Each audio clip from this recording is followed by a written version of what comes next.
Hello दोस्तों, नमस्कार। जय श्री राम, राधे राधे। भगवान श्री रामचंद्र जी ने सच्चाई के मार्ग पर, सच्चाई के पथ पर चलते हुए हर उस कार्य को किया जो एक साधारण मनुष्य के बारे में कहा जाए तो वो कभी कर ही नहीं सकता। हर विषम परिस्थितियों में भी भगवान श्री रामचंद्र जी ने मर्यादाओं को अपने नहीं भूला और रावण जैसे दानों का संहार किया और उन्होंने अयोध्या में राम राज्य की पुनः स्थापना की।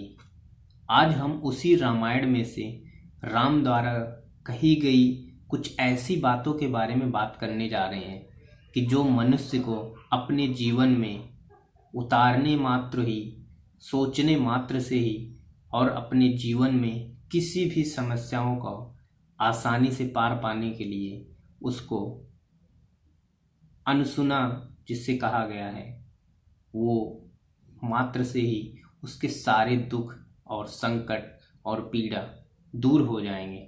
कहा जाता है कि प्रभु श्री राम का नाम जप से ही जीवन धन्य और धन्यवान हो जाता है। प्रभु श्री रामचंद्र जी ने कहा है कि अगर मनुष्य अपने जीवन में मर्यादाओं का पालन करता है तो उसे किसी भी संकट से निकलने के लिए कोई भी उसे समस्याएं नहीं आती हैं। जो मनुष्य मर्यादाओं में रहते हुए अपनी जिंदगी का निर्वाहन करता है उसे कभी भी परेशानी नहीं होती है। प्रभु श्री रामचंद्र जी ने मर्यादाओं में रहकर कितने कठिन समय में रावण जैसे दानों का संहार किया। इसीलिए प्रभु श्री राम जी को मर्यादा पुरुषोत्तम श्री राम कहा जाता है। और दूसरी बात उन्होंने कहा है कि पद की गरिमा बनाए रखना। आप जिस पद पे हैं, चाहे आप राजा हैं, चाहे आप रंक हैं, चाहे एक ईमानदार व्यक्ति हैं, चाहे एक सच्चे महापुरुष हैं, जिस भी पद पे हैं आप, उस पद की गरिमा बनाए रखना ही मनुष्य का धर्म कहलाता है। भगवान श्री रामचंद्र जी ने अयोध्या में राजा के पुत्र, दशरथ के पुत्र राम कहलाते हैं। उन्होंने अयोध्या वासियों के लिए सीता जी के चरित्र पर भले ही आपेच लगाने पर, राज्य की जनता के कहने पर अपनी धर्म पत्नी का त्याग किया था।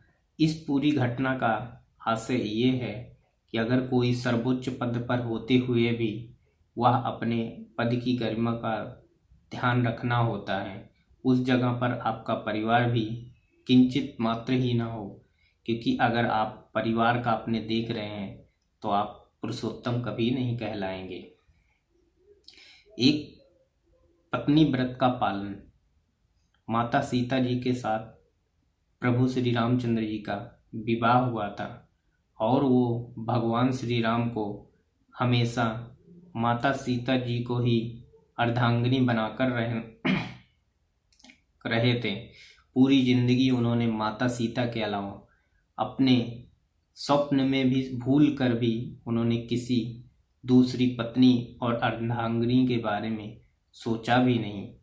जिंदगी कभी दुख और कभी संकट तो आते रहते हैं, इसीलिए कभी भी किसी पराया स्त्री को देखने से आपको दुखों और कष्ट और विनाश का कारण भी बन सकता है।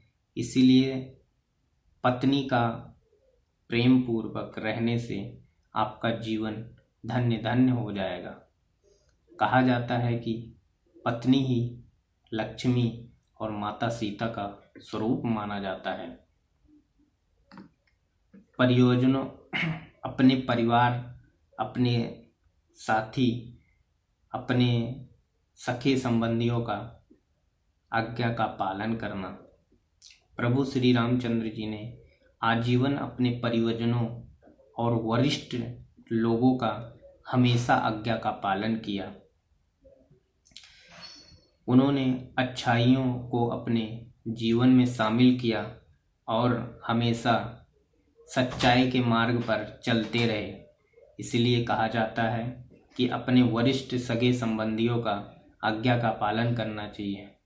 भले ही आप कितने भी बड़े ज्ञानी महापुरुष हों, लेकिन फिर भी अपने बड़े लोगों का आज्ञा का पालन करना चाहिए, क्योंकि बड़े बुजुर्ग को आपसे ज़्यादा हो सकता है कि उनको अध्ययन हो किसी चीज़ के बारे में, तो जिससे आपको जीवन में मार्गदर्शन मिले।